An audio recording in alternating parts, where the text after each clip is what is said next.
Hi, good morning. I am standing under this wonderful large tree in Lalwag, which symbolizes to me in a way HR, magnanimous, can contain, can serve, can do a lot to all aspects of our society. I like to use this opportunity to share my thoughts on various forms, or you may call it stages of HR. The first stage of HR is no HR. There are corporations which are being run, maybe largely small industries, where the owner himself or herself is the HR manager. There is no separate HR at all. He or she does all the work, either recruitment, spotting people, appraising them, etc., etc. So there is no HR. Then second comes a stage where you recruit anyone, give the designation of personal HR, whatever name you give. And this person who handles HR is perhaps an ordinary graduate, has no training or professional training in HR. He or she manages simple things like recruiting people, maintaining attendance, taking care of their whatever legal and other kind of needs, issuing appointment letters, all those kind of things. Purely administrative and no professional service. Then comes the third stage where I think as the organization grows, you recruit a trained HR person. It's very difficult for you can't afford to get somebody from XLRI, TIS or IIMs. So you normally recruit a local MBA institute or a HR institute, and you are lucky if you get a highly professionally trained person. This is the third stage where a person has some professional preparation as a part of the MBA and acquires a little more, particularly about labor laws, and engages largely in recruitment, compensation, making sure that people are seated well, some kind of job descriptions are given, and a little bit of performance appraisal. Then comes the fourth stage where you have grown as an organization and you need a professional service, you have large intentions to grow. Then you recruit a well-trained, professionally trained, either a master in social work or masters in HR or an MBA with HR specialization or a legal kind of a person and so on. So you have already in the fourth stage a professionally trained HR person managing your affairs. Then comes the fifth stage, which is attributable to large organizations. Once you reach that particular level of a large organization, you have a team. In which case, I think you will have team consisting of quite heterogeneity, somebody to recruit people, particularly sales and other kind of people, maintain records, ensure attendance, and form rules, regulations, and things of that nature. And it's a typical, largely personal management and welfare of employees, including a little bit of industrial relations. This is the fifth stage. Then if you are a large organization, you come to the sixth stage where there is not only a team, but you start talking of the team contributing to the growth of the organization. This is the beginning of your introducing the business orientation in HR people.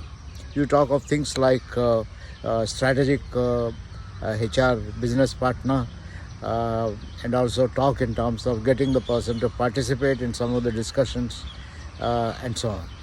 Then comes the seventh stage where you are fully grown up, you recognize the importance of HR and you think HR can do a lot, and you have global ambitions maybe, and you are there to think of your vision, your mission, employee engagement and so on. Then you get a highly professionalized HR person, and this person manages HR, represents you in various forums, brings a lot of experience from outside and tells you what your competitors are doing, and also manages internally his team, educates people, particularly focus on recruitment, performance management, and career planning and other kind of things, and maybe in a way starts using organization development interventions and so on.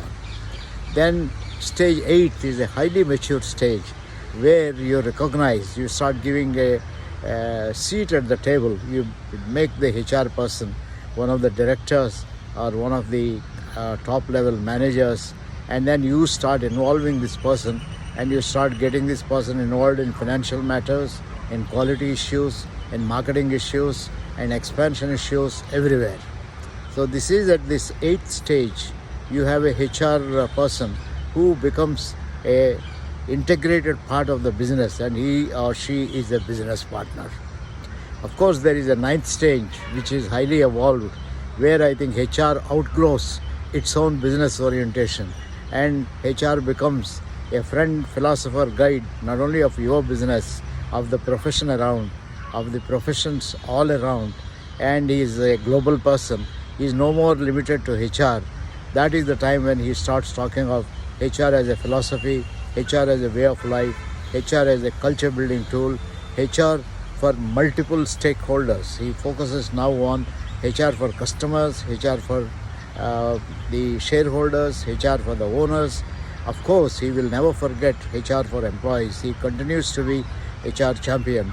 Manages industrial relations. Of course, he has a team to manage. He has specialists. It's essentially using specialists to manage various functions. So HR gets divided into quite a number of functions, maybe in some cases about 4 or 5, including L&D, industrial relations, recruitment, performance management, employee engagement or employee experience, organization development, and strategic thinking, quality and other kind of concerns, and so on and so forth. I think this can be any number depending on how large is your organization. Imagine an organization with 2,000 HR people. You can imagine what kind of a work they would be doing. But at the top level, the director HR or the head HR has devoted himself or herself to larger cause of business of the country, business of other people, and so on. It doesn't mean that he or she is not involved internally. He spends a good part of his or her time for the company, maybe about 50% or even 60%. But as much as 40% or sometimes even more than that, he spends his time looking at global trends and attending seminars, giving speeches, talking about the AI technology and its impact on HR, a lot at a conceptual kind of a level. It is, friends, at this stage 9, you start talking of HR at a conceptual level. This is perhaps a bit of a luxury which some corporations have, and they start saying that this is what we owe to our society. So our HR people, as well as the CEOs, are dedicated to the country and the community, and their perspective is not anymore your company, your business, your performance appraisals, etc., etc. They keep getting a lot of things from outside, but they keep, I think, impacting inside. So it's balancing both inside as well as outside becomes the most important part of the life of the HR person. So these are the about 9 stages of human resource management or people management in our country. It's very difficult to say what exactly are the skills required. I think if I have to start with the skills required, I'll start with the skills required at the level 9 and then come down to the bottom level. At bottom level, no skills are required. You just need to have good English language and ability to learn by reading books, talking to people, taking notes, and preparing your own kind of systems. Because there is no HR there. It is common sense kind of a thing. At the top level, you are operating at a global level, philosophical level. You are on the media. You are talking to people. You are understanding whatever is happening across the world. And you might even participate in government's initiatives of looking at people at large, people as a society, people as a country, people as global human beings, and so on. Well, these are just random thoughts in Lal Bagh, sitting under this wonderful tree and wonderful kind of surroundings.